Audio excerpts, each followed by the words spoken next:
Hola amigos,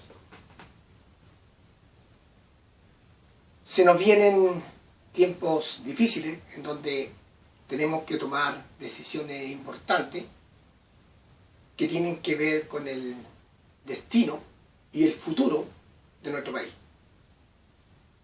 Por lo tanto, considero que es importante que estemos bien informados para que el resultado de estas decisiones sean en beneficio de nuestro país. Es por esta razón que he querido compartir con ustedes un poco sobre educación cívica, que resulta muy necesario para estos casos.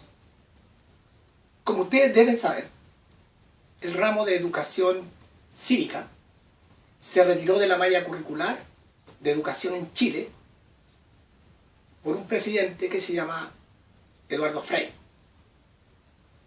Este ramo permitía conocer un poco lo que era el aparataje político de un Estado, como también el aparataje político de un Congreso, cuáles eran sus deberes, sus obligaciones.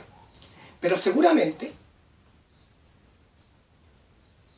a alguien de la clase política no le convenía mucho que un país, que la gente, que la sociedad, que la población estuviera al tanto de eso. Y por eso es que fue retirado.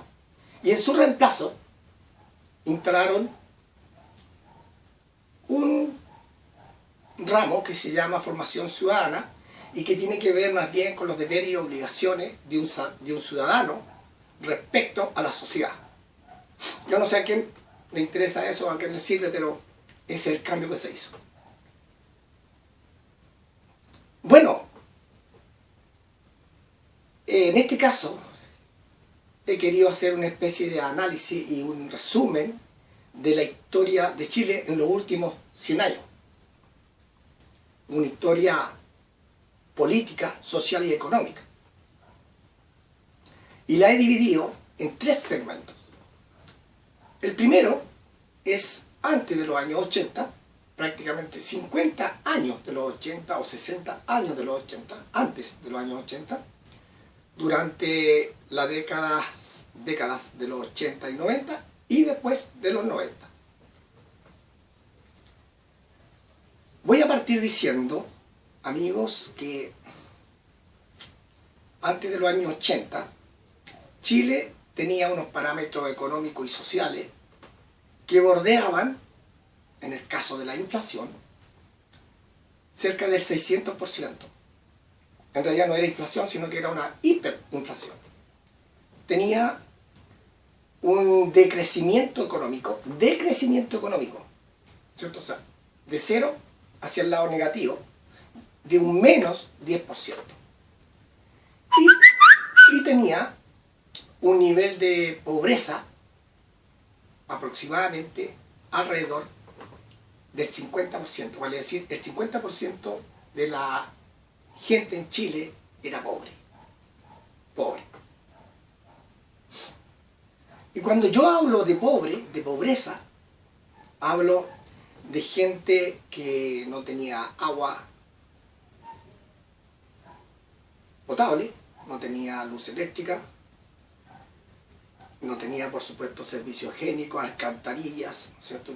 No tenía casa, ¿cierto? Porque no se le podía llamar casa a unos tableros de madera por aquí, tableros de madera por acá, y fonolas en sus techos, que era un material que se utilizaba mucho en esos tiempos y de pobreza, digamos, en el país. La fonola era lo más barato que había. Y este tipo de estructura, evidentemente que a la primera ventolera desaparecía. Y si llovía, se mojaba el piso, no sé, se transformaba en barro. Estoy hablando de una pobreza donde esta gente vivía confinada en lugares que estaban lejos de ser una zona urbana. Y además era gente que no tenía ningún tipo de protección social, ningún respaldo social. de ningún tipo. Y para peor, ¿no es cierto?, en donde ellos vivían, ni siquiera era de ellos, vivían de allegados, en propiedades ajenas. Lo que les quiero decir, amigos, y de la pobreza que estoy hablando, es de los famosos campamentos que existían en esos tiempos, donde los campamentos representaban prácticamente la pobreza misma. De esa pobreza estoy hablando yo. Y Chile en esos tiempos prácticamente era un campamento personificado en un país como Chile.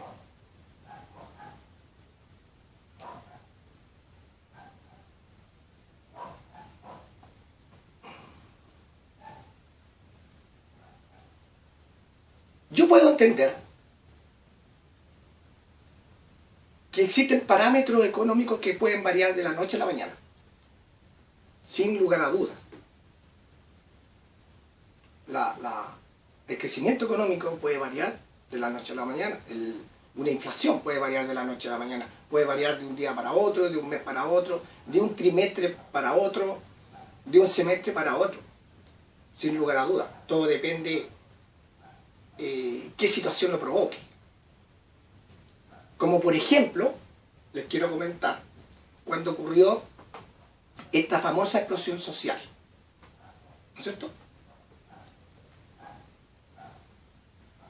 que ya la vamos a conversar un poco más adelante. Bueno, cuando se produce esta famosa explosión social, en donde la gente, ¿no es cierto?, las personas que se vieron afectadas por esta famosa explosión social, se le dio duro porque se le tocó el alma no solo de la persona, sino que también de la familia, porque fue un ataque directo contra la dignidad de las personas. Porque si hay algún derecho fundamental que la Constitución lo estipula, es el derecho a trabajar. Y nadie tiene el derecho de prohibir a una persona el derecho a trabajar. Por lo tanto, la dignidad de las personas que fueron afectadas por esta famosa explosión social se pisoteó en forma descarada. ¿No es cierto? Ahora, lo curioso que resulta ser que estas personas que realizan esta explosión social son los mismos que están pidiendo hoy día una nueva constitución para defender los derechos de las personas. Entonces resulta muy irrisorio y contradictorio esa situación. Entonces yo siempre he dicho, la mentira es muy difícil de mantenerla en el tiempo, porque tarde o temprano cae, ¿no es cierto? Por otro lado, se le da un golpe duro a la economía en el país, en el sentido de que se ataca a la clase trabajadora, ¿no es cierto?, a la clase que genera la riqueza en el país. Vale decir, todas estas microempresas, pequeñas empresas, emprendedores, medianas empresas, son las que generan, ¿cierto?, la riqueza en el país. De más está decir que el 80% de la mano de obra en Chile es absorbida por este segmento de empresas. Por lo tanto, es entendible que estos parámetros económicos varíen producto de esta situación. Pero resulta difícil creer que un nivel de pobreza de esa magnitud, de un 50%, se genere de la noche a la mañana o en un plazo muy corto, de un día para otro. Porque yo pienso que las personas no se vuelven pobres de un día para otro, ¿no es cierto? El tema no es como ese cuento o esa película de la Cenicienta, que va a una fiesta de reina, vestida de reina así, y después de las 12 de la noche se vuelve pobre. Yo creo que no. Yo creo que la pobreza en esa magnitud es producto del tiempo y como consecuencia de una irresponsabilidad política. Y efectivamente, si nosotros analizamos la historia de Chile 60 años, 50 años antes de la historia, 60 años antes de los 80, efectivamente la historia demuestra que así es. ¿No es cierto? Porque Chile, antes de los años 80, para atrás, 50 años para atrás, 60 años para atrás, era un verdadero desastre políticamente. Una irresponsabilidad política única, que generaba que el país estuviera en un permanente y constante estancamiento social, estancamiento económico y cada vez más empobrecido. Miren, Chile no fue un país que participó de guerras mundiales, de la Primera Guerra Mundial, de la Segunda Guerra Mundial, o bien la gente común y corriente no participó ni siquiera del ejército que tuvo Chile durante la independencia nacional, porque el ejército de la independencia, ¿no es cierto?, durante la emancipación de Chile respecto a los españoles, era más bien un gobierno donde un ejército donde la mayoría de los soldados eran extranjeros, eran muy pocos chilenos. Pero lo que quiero decir es que no pertenecían al chileno común y corriente de ese tiempo. Entonces, Chile no participó de estas guerras en estas magnitudes prácticamente. Bueno, y todo lo que significan estas guerras de estas magnitudes, ¿no es cierto?, que todos sabemos: destrucción, muertes, miseria, pobreza, ¿no es cierto? Y si bien es cierto, Chile nunca participó de unas situaciones como esa, tuvo consecuencias similares, iguales o peores. Porque Chile, amigos míos, existía permanente y constantemente guerras internas, políticas, en virtud del afán político, donde todos estos políticos perseguían el mismo fin: el poder y la riqueza. Entonces, si bien es cierto, no participamos como guerra, como país, existían guerras internas, ¿no es cierto?, que generaban los mismos efectos. Guerras internas pero permanentes. Y lo que significan guerras internas políticas: constantes revoluciones, constantes golpes de Estado. ¿No es cierto? Y les quiero decir algo. En Chile existe un sector político que quiere hacerle creer a las nuevas generaciones, porque las generaciones que somos más viejas sabemos que no es así, pero que ellos insisten en hacerle creer a estas nuevas generaciones que prácticamente en Chile existió un único golpe de Estado, que es el golpe de Estado del año 73. Pero como os dije hace un rato, es difícil mantener una mentira en el tiempo, porque tarde o temprano se cae. Y la diferencia entre la historia y la política es que la historia no miente. En Chile, amigos, hemos tenido más de 20 golpes de Estado. Entre intentos de golpe de Estado y golpe de Estado propiamente tal, más de 20.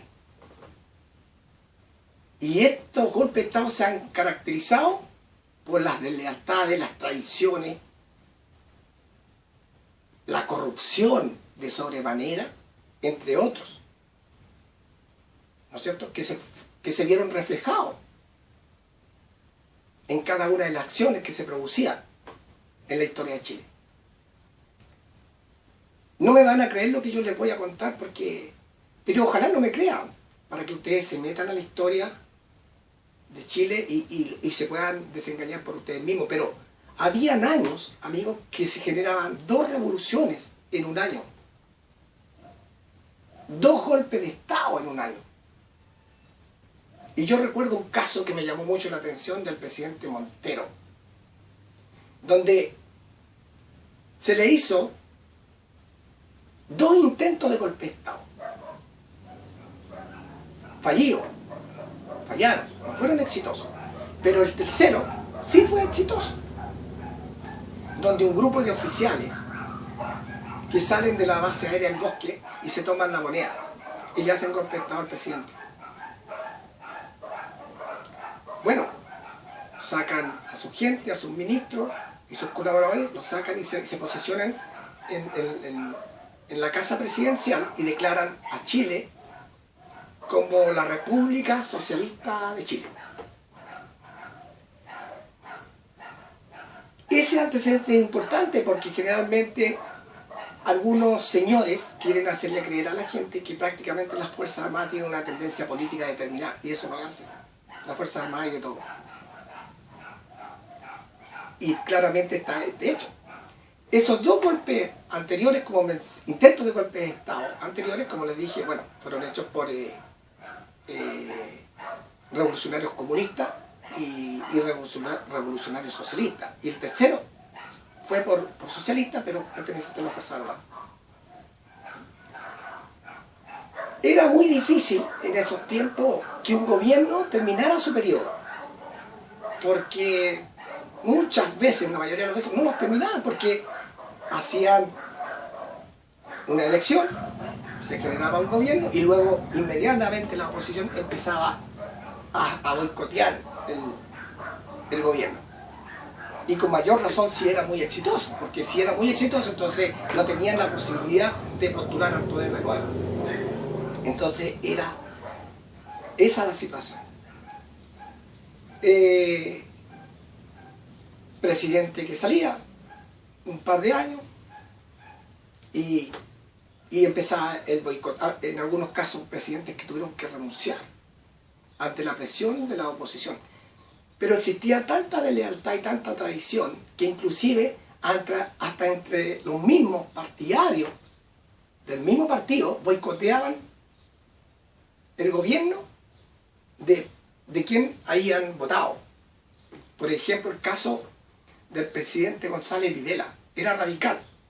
Él fue apoyado en ese tiempo por la Democracia Cristiana, el Partido Socialista y el Partido Comunista, que por lo general siempre hacían alianza. Porque ustedes saben que la Democracia Cristiana es como el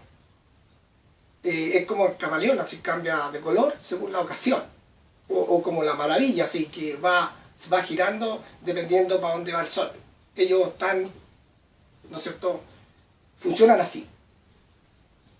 Y resulta que, claro, al primer año empezaron a boicotear el gobierno del presidente González Videla simplemente porque el presidente Videla, a pesar de que pertenecía a una coalición política, en el momento de ser presidente, obviamente que tiene que gobernar para todos los chilenos. Entonces, como ya no empezó a hacer la voluntad de ellos, empezaron a boicotear. Lo mismo le pasó al presidente Juan Antonio Ríos, que era radical, donde los mismos radicales empezaron a boicotear el gobierno. Entonces ustedes entenderán que era muy difícil poder construir algo en esas circunstancias. Era muy difícil. Yo quise, amigos, bueno, pero también tengo que recordar que también hubo golpes de Estado de los militares en esos tiempos, sin lugar a duda. Pero los militares siempre fue con el afán de corregir esa irresponsabilidad política. Siempre fue así. Y se me viene a la mente el caso, por ejemplo, del general José Miguel Carrera, que fue el primer general que comenzó a luchar por la emancipación de Chile respecto a los españoles. Él, después que se formó la primera Junta Nacional de Gobierno, él solo hizo más de 4 golpes de Estado. porque una vez que se constituyó la primera Junta Nacional de Gobierno, entonces cada uno de los que conformaba eso y todos sus derivados, ¿no es cierto? Porque cada persona que llega a formar una Junta de Gobierno o llega a formar un Congreso político, ¿no es cierto?, arrastra todo un lastre político, que todos por lo general viven de eso, ¿no es cierto? Entonces, solamente él hizo más de 4 golpes de Estado. ¿Por qué? Porque estos señores, cuando estos generales, porque habían otros generales también en América que también peleaban, pero por otros países, por la emancipación de los países respecto a los españoles. Entonces, cuando él volvía, porque los generales tenían que ir a buscar recursos para su proceso de lucha contra los españoles, se encontraban con un congreso político, con una junta de gobierno, ¿no es cierto?, que cada uno empezó a ver sus propios intereses. Y por supuesto que la corrupción ahí estaba de moda. Entonces él tenía el poder de represión, ¿no es cierto?, para lograr cambios importantes, de manera de poder corregir a estos señores que conformaban estos gobiernos. Él solo hizo más de 4 golpes de Estado. En un momento determinado fue el primer general que logró ser presidente de la Junta de Gobierno, por lo mismo. Entonces también los militares participaban de estos golpes de Estado.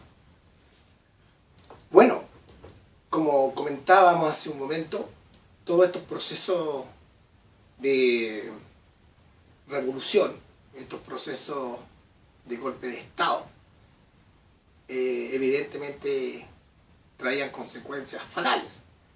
Moría mucha gente, sin lugar a dudas. Y por este motivo yo quise destacar uno de los golpes de Estado bastante importantes en la historia de Chile que normalmente no se menciona. Me refiero al golpe de Estado que se le hizo al presidente Balmaceda.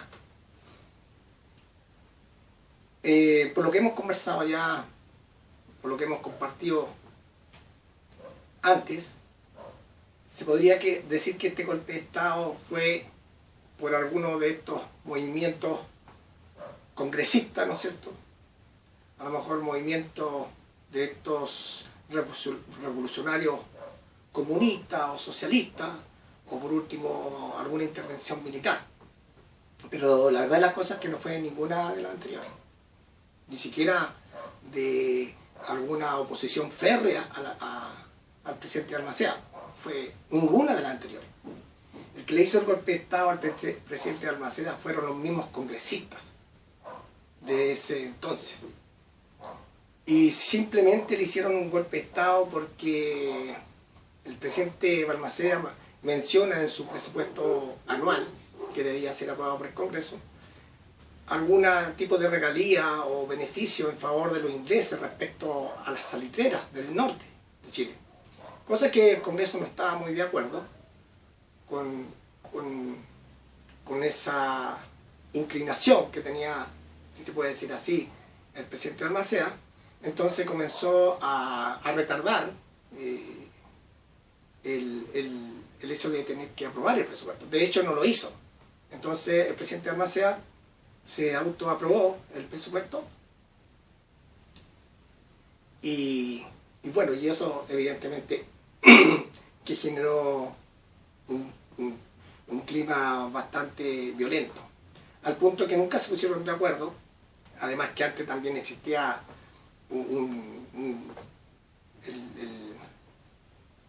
el poder de popularidad entre un sector y el otro.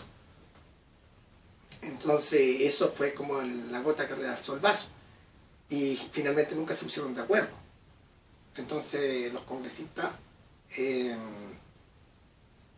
le declaran, después de algunas otras restricciones que le hizo el presidente Balmaceda al Congreso, le hacen el golpe de Estado. Bueno, en este golpe de Estado evidentemente que se generan 2 bandos. Un bando principalmente de los militares, que se apoyaba a la constitución política por el presidente, y otro que apoya, ¿no es cierto?, a esta revolución de los congresistas. Y seguramente estos militares que apoyan a estos congresistas revolucionarios, bueno, como decíamos hace un rato, muchos de ellos seguramente están de los oficiales de mando, ¿cierto?, de jerarquía dentro de ese sector, también tenían alguna tendencia política, ¿cierto? Pero, y también alguna otro sector que seguramente también creyó en la causa. Entonces se generan estos dos bandos. Pero aquí aparentemente se veía más débil este sector de revolucionario en cuanto a tropas, por decir algo, ¿cierto? En cantidad de números y todo eso. Entonces, bueno, ¿qué es lo que hicieron los señores políticos? Involucraron a gente del pueblo, gente necesitaban reforzar ese ejército, por decir algo, ¿no es cierto? Y bueno, y para eso recurrieron a, como siempre lo han hecho por los demás los políticos, a una minoría política que hacen el trabajo sucio, ¿no es cierto?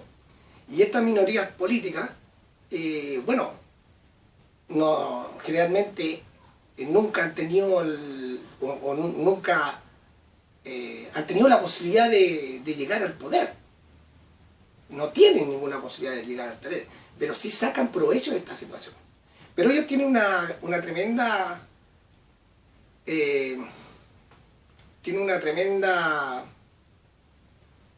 habilidad o tremendo potencial, o capacidad, mejor dicho, para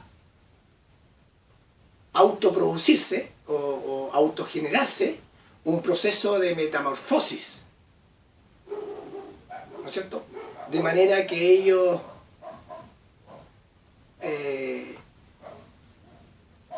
en esos tiempos se podían transformar de mineros, se podían transformar de obreros, se podían transformar de pobres, de salitreros, ferrocarrileros, ¿no es cierto? Tenían esa capacidad. Y entonces, al transformarse en ese tipo de personas, involucraban, ¿no es cierto?, a esta gente en su causa política, ¿no es cierto? Y de esa forma, entonces, de esa forma es como ellos hicieron que este ejército de revolucionarios congresistas se potenciara mucho más. Por lo tanto, pasó a ser mucho más poderoso en número, ¿no es cierto?, que el otro. Ahora, si vemos cómo hoy en día, ¿no es cierto?, cómo estas minorías políticas siguen haciendo el mismo trabajo, ¿no es cierto?, no teniendo la gente que había antes, ¿no es cierto?, porque los campesinos, los mineros, bueno, ya esa generación de personas no existe, pero ¿cómo lo hacen ahora entonces para lograr los mismos objetivos políticos? Y es bien simple porque es algo obvio y es algo que estamos viendo, ¿no es cierto? Simplemente se transforman en una explosión social. Pero aún así, esta explosión social no tiene la fuerza ni el poder para generar el impacto en la sociedad o para generar el impacto en el país. Y más todavía cuando ni siquiera tienen medios de represión legal, porque los medios de represión legal solamente son las Fuerzas Armadas que lo pueden hacer por un derecho constitucional. Pero bueno, lo hacen de la forma como se puede apreciar hoy día, ¿no es cierto? Recurren a medios de represión ilegales, como es la delincuencia, el vandalismo, la destrucción, terrorismo, ¿no es cierto? Y vaya que les resulta, y efectivamente les resulta. Y eso lo pudimos apreciar claramente en este proceso de explosión social.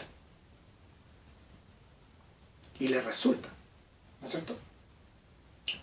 Bueno, el hecho es que este golpe de Estado se transforma prácticamente en una guerra civil, donde finalmente después de una batalla ahí en Placilla y Concón, en la región de Valparaíso, resulta ganador el bando de los congresistas revolucionarios, ¿no es cierto? Y por lo tanto ganan esta guerra civil, con un saldo de personas, de muertos, chilenos todos, entre 5.000 a 10.000 personas. En esa revolución murieron entre 5.000 a 10.000 personas, prácticamente casi el doble o el triple de la gente que murió en el año 73.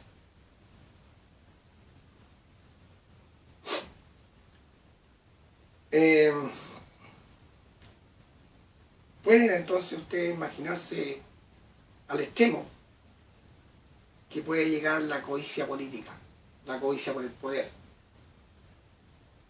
A ese nivel llega. Saquen ustedes sus propias conclusiones. Nos falta por hablar, un poquito para ir terminando este segmento, el golpe de Estado del año 73. El golpe de Estado del año 73 fue un golpe de Estado excepcional, en todo sentido de la palabra. Excepcional en el sentido de que fue una excepción respecto a los otros golpes de Estado que ha tenido Chile. Porque los golpes de Estado anteriores al 73 en Chile siempre fueron marcados por sectores determinados.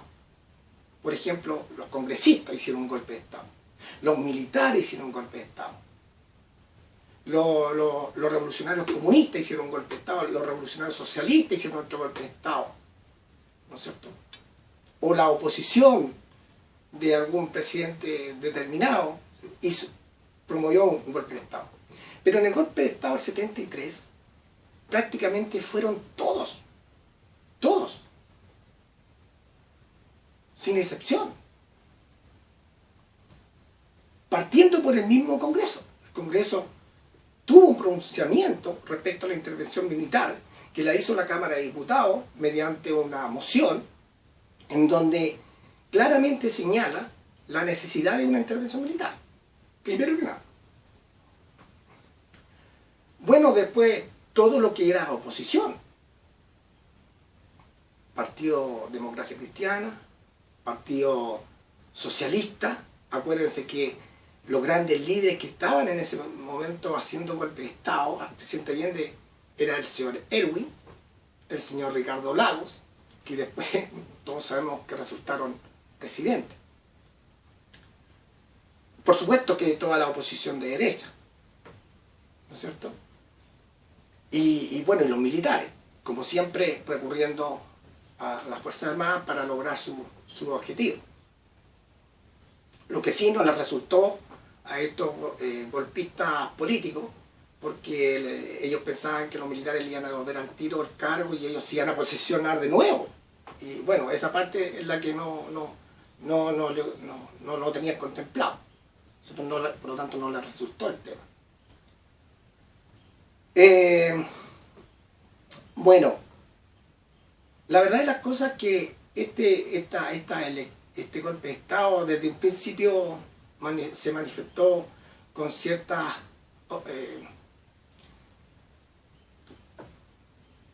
trancas, si se podría decir, con cierta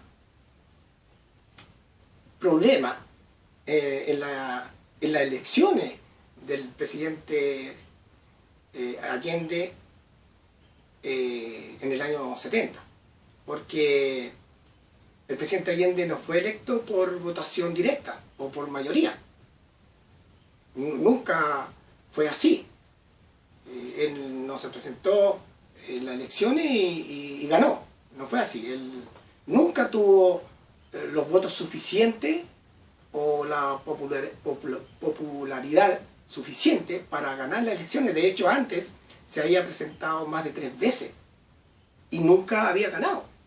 Siempre en votaciones muy bajas. Entonces, en esa ocasión subió un poquito la votación, ¿no es cierto? Y sacó más votos que lo dejaron dentro de las dos mayorías, porque se presentaron 3 candidatos. La Democracia Cristiana también presentó un candidato. Entonces, las dos mayorías fueron del presidente de Alessandri y de Allende. Pero hubo un tercer candidato que fue Tomic, de la Democracia Cristiana. Por lo tanto, ahí hay muchos votos que dejaron de ganar los otros dos candidatos, ¿cierto? Porque entre Alessandri y Allende fue la diferencia de votos fue muy justa, la diferencia fue muy poca. Yo, en lo personal, creo que si no hubiese habido un tercer candidato de la Democracia Cristiana, Allende no hubiese sido presidente. No hubiese sido presidente. Yo creo que habría ganado Alessandri. Por poco, pero habría ganado. Y no hubiese habido un presidente Salvador Allende si no hubiese existido ese tercer candidato que le quitó votos a los dos. Pero si hubiesen sido solamente dos, yo creo que Allende no hubiese sido presidente. Pero bueno, ante el hecho de que ninguno de los dos tuvo mayoría, los que decidían finalmente quién era el presidente era el Congreso. Y en esos tiempos había mayoría de demócratas cristianos en el Congreso. Entonces la Democracia Cristiana, por un acuerdo político y un compromiso de gobierno político con el presidente Allende, ¿no es cierto?, que se hizo por escrito, finalmente la Democracia Cristiana le da los votos al presidente Allende y así sale electo el presidente Allende. De esa forma él salió electo. Bueno, después, en el 73, era esos mismos señores de la Democracia Cristiana que le estaban haciendo golpe de Estado. Pero esa historia ya la habíamos visto antes, ya sabemos cuál es el comportamiento de la Democracia Cristiana. Siempre hacían alianza con el Partido Socialista y el Partido Comunista. Entonces el comportamiento era muy similar de situaciones de antes, no era la primera vez. Bueno, sale el presidente Salvador Allende y inmediatamente empiezan a haber oposición.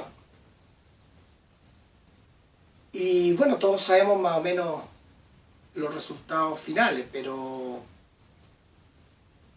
el presidente Allende empezó mal, o sea, de mi punto de vista, desde un principio, porque primero que nada no contaba con tanta popularidad de gente, ¿no es cierto? A mí me faltó decir antes que también la gente, el país, la gente común y corriente también estaba pidiendo un cambio en el golpe de Estado del 73. La gente a todos los regimientos, bases militares y todo le tiraban maíz, ¿no es cierto? Entonces también la gente estaba en contra de este gobierno en el año 73. Entonces prácticamente, como dije, era todo el mundo que estaba haciendo lo necesario para este golpe de Estado. Ahora hubo cosas que, como dije hace un rato, que el presidente,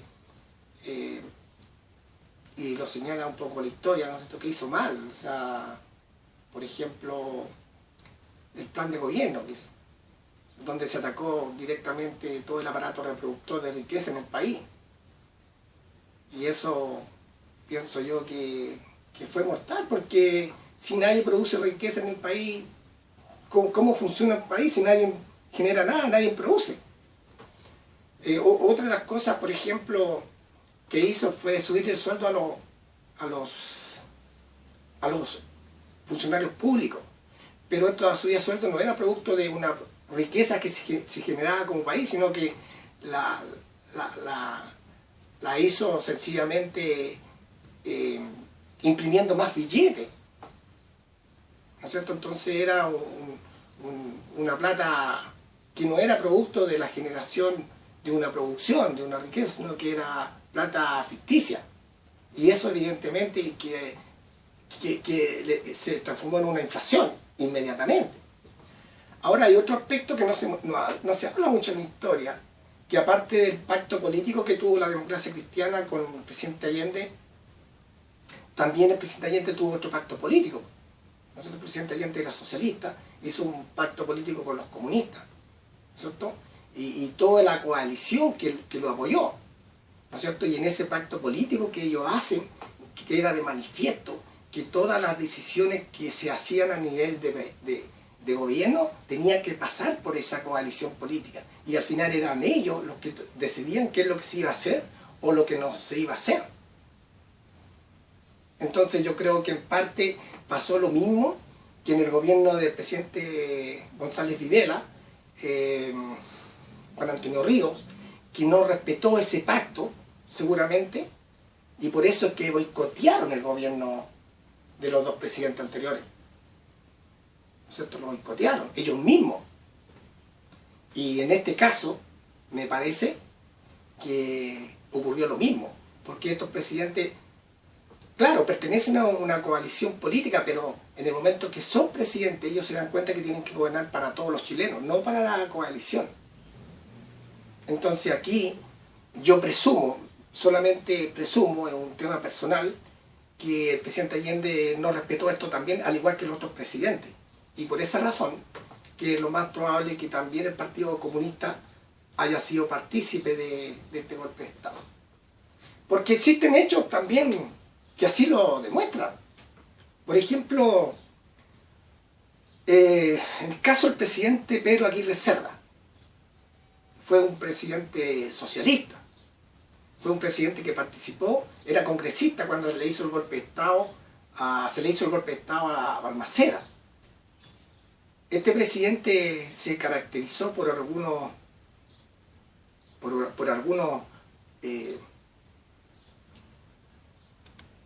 iniciativas en su gobierno. Por ejemplo, él era un gran admirador de Hitler.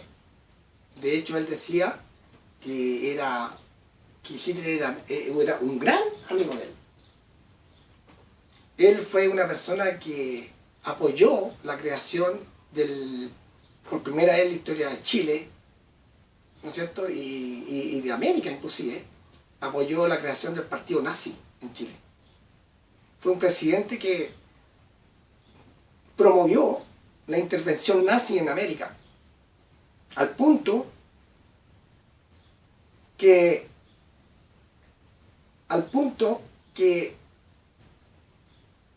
la escritora Gabriela Mistral le manda una carta a este presidente señalando la inquietud que tenían algunos países de América, dentro de eso estaba Brasil, en donde ellos se daban cuenta de lo que él estaba promoviendo acá en Chile para América. Entonces la escritora Gabriela Mistral le escribe en la carta que ella le había contestado a estos señores de que eso no era cierto y que por lo tanto estuvieran tranquilos, pero le manifiesta la escritora al presidente que a pesar de eso a ella le consta que efectivamente lo que ellos señalan es cierto. Se lo manifiesta. Este presidente fue un presidente que promovió mucho una corrupción política que tiene que ver con la inmigración ilegal y también legal, en forma explosiva, ya en esos tiempos, donde este señor, por apresurar todos los procesos, los papeles, para legalizar a inmigrantes que prácticamente no podían entrar, y a los que podían entrar, apresurar sus papeles y normalizar lo antes posible su situación en el país, ellos lo hacían con beneficio económico, no era gratis. Y cuando este tipo de corrupción fue denunciada, ¿no es cierto?, el presidente automáticamente cerró las puertas de inmigración. Y eso, amigos, es lo mismo que estamos viviendo ahora.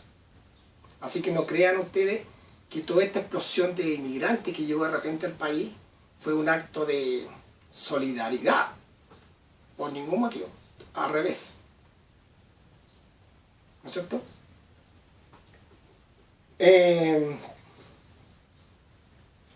Bueno, este presidente, aún así, con todo lo que yo le acabo de mencionar a ustedes, cuando intentaron hacer el golpe de Estado, la gente, sus seguidores, sus séquitos, su coalición, ¿no es cierto?, colmó la plaza de la Casa de la Presidencia. O sea, la gente llegó a la plaza y se llenó de gente. Se llenó en apoyo al presidente ante el intento de golpe de Estado. Fue masivo. Y bueno, lo que dice la historia, que en el caso del presidente Allende, no se había nadie. Solamente él, sus más cercanos y su familia. Entonces, se puede entonces presumir que también en este caso el Partido Comunista, como ya lo había hecho antes con González Videla, con Juan Antonio Ríos, no tenía ninguna novedad que lo hiciera también con el presidente Allende, en virtud de que este no podría haber respetado ese pacto como coalición, sino que empezó a gobernar para todos los chilenos. En fin, eso se lo dejo como inquietud para que ustedes puedan sacar sus propias conclusiones. Pero eso es lo que dicta la historia. Bueno, para terminar este segmento, estos famosos golpes de Estado, como ya lo mencionamos antes, no solamente eran en Chile, eran en toda América. Por ejemplo, en Argentina, que más o menos era en el mismo tiempo del golpe de Estado del 73, los generales eran los mismos, ¿no es cierto? Bueno, de hecho estuvimos a punto de agarrarnos. En ese golpe de Estado de Argentina, para que ustedes tengan una idea, murieron cerca de 30.000 personas en Argentina.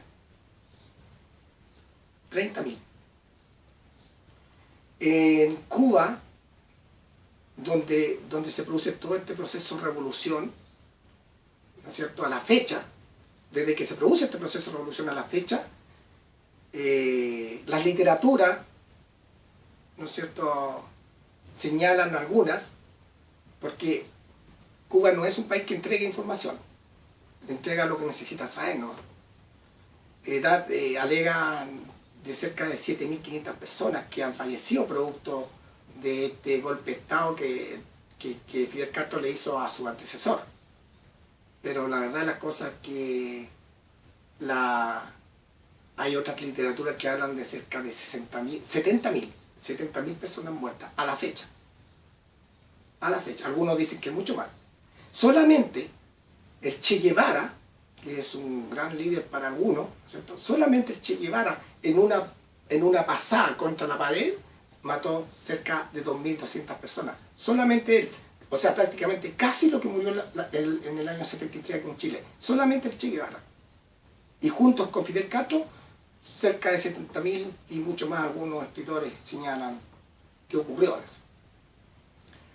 Entonces, en Venezuela, a la fecha, van cerca de 120.000 personas. Entonces, cerca de 120.000 personas fallecidas producto de estos famosos golpes de Estado. Revoluciones, intentos. Bueno, amigos, para terminar finalmente este segmento histórico de nuestro país, quiero cerrarlo con una cita que tiene que ver con el pronunciamiento de un general y que se refiere a la ingobernabilidad que había no solamente en nuestro país, sino que en América en general. Este general se llama Simón Bolívar, o sea, muy conocido en la historia americana. De chicos siempre nos hablaron, por supuesto, de generales como Simón Bolívar y los contemporáneos a él, en Chile, como por ejemplo José Miguel Carrera, Bernardo O'Higgins, José San Martín, los libertadores de la patria, ¿no es cierto? Bueno, este general Simón Bolívar era un general venezolano que también fue un gran actor en la emancipación venezolana y de América en general también. Él fue un gran gestor en lo que se refiere a que países como Ecuador, Colombia, Bolivia y Perú se constituyeran como tales, al igual que Chile. Entonces este general le manda una carta a un general ecuatoriano que resultó ser después el primer presidente que tuvo Ecuador. Y yo imprimí esta carta porque es un documento que me llamó mucho la atención y por eso que quiero compartirlo también con ustedes.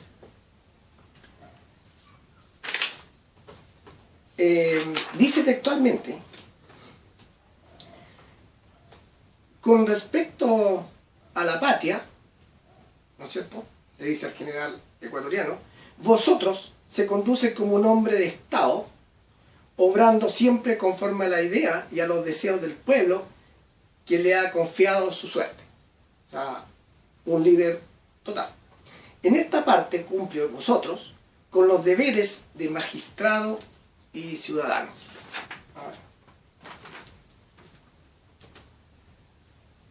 Después le dice en el otro extracto de la carta: la América es ingobernable para nosotros. El que sirve de una revolución hará en el mar. La única cosa que se puede hacer en América es emigrar, se refiere a emigrar a Europa. Este país, porque en un principio se pensaba que América podría ser como un solo país. Este país caerá infaliblemente en manos de la multitud desenfrenada, para después pasar a tiranos casi imperceptibles, de todos colores y de todas razas.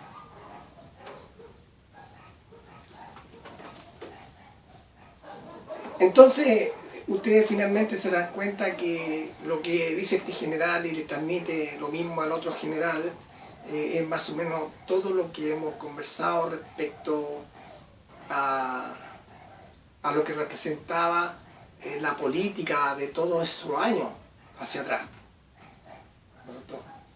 No es más que eso, o sea, simplemente confirma todo lo que hemos compartido respecto a este proceso, ¿no es cierto?, que fueron años antes de los 80. Bueno, todos estos generales como Simón Bolívar, que era contemporáneo, por supuesto, a José Miguel Carrera, a O'Higgins y José San Martín, eran generales que no peleaban guerra por hacerse ricos. Todo lo contrario, ellos eran generales que gozaban ya de un estatus económico bastante aceptable. Por lo tanto, no era un tema de riqueza, ellos no peleaban una guerra por hacerse rico, ni mucho menos, sino que lo hacían solamente con la convicción de lo mejor para el país y lo mejor para la gente del país. Y yo, en lo personal, esa es la imagen que tengo de nuestras Fuerzas Armadas, sin lugar a dudas. Así es que desde ese punto de vista es como yo lo veo. Yo espero que lo que hemos compartido en este video le pueda servir a quienes han visto el video y puedan sacar algunas conclusiones personales, ¿no? De manera que ya tengan su propia forma de pensar y y como dije en un principio, puedan emitir una opinión cuando tengan la obligación de hacerlo, como ya se nos viene encima estas futuras elecciones, y lo hagan con convicción y con conocimiento de causa. Vamos luego a subir un segundo video que vamos a conversar un poco sobre las décadas de los 80 y 90, que es bastante interesante también. Espero que lo vean, les va a ayudar y nos vemos en una próxima oportunidad.